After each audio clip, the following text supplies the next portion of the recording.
So yun na nga guys, pupunta na kami ng Baay Church. Nagpunta lang kami dito sa Paliguan. Pabalik na kami ngayon. At na-experience na nung apat yung pagsakay dun sa cable cart.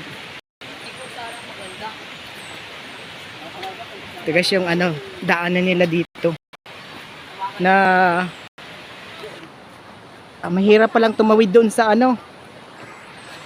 mahirap pa palang tumawid doon sa ilog na yon. Kaya wala pa talaga siyang tulay. Tapos yung semento niya ay abot lang dun sa dulo. So kanina nakita namin yung nakita namin dun yung mga nagpapahila ng kopra. So sa gilid nila pinapadaan. Mamaya guys papakita ko sa inyo yung pagkaputol nung kalsada.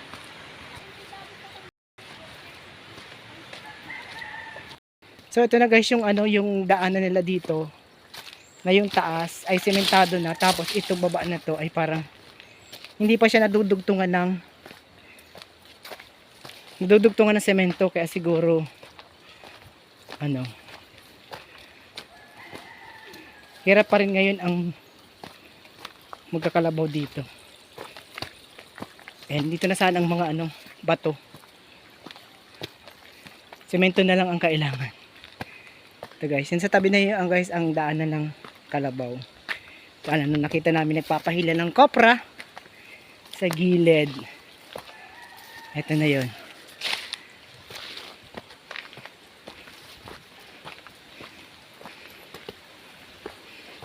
Ganito guys pa dito kahirap pag nagbabiyahe ka ng kopra.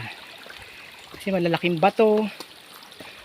Ito malalaking bato ang sasabakin ng kalabaw.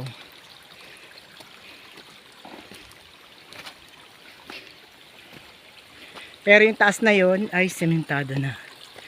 Baka siguro wala pang budget para diretso doon hanggang sa tabing dagat. Yung nakita natin magandang ilog doon. So yun. Kaya meron pa siyang ang gamit pa lang nila doon ay cable cart.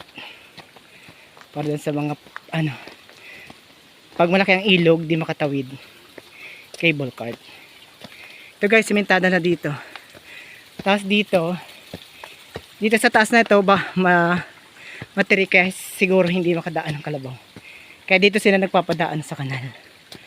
Yan.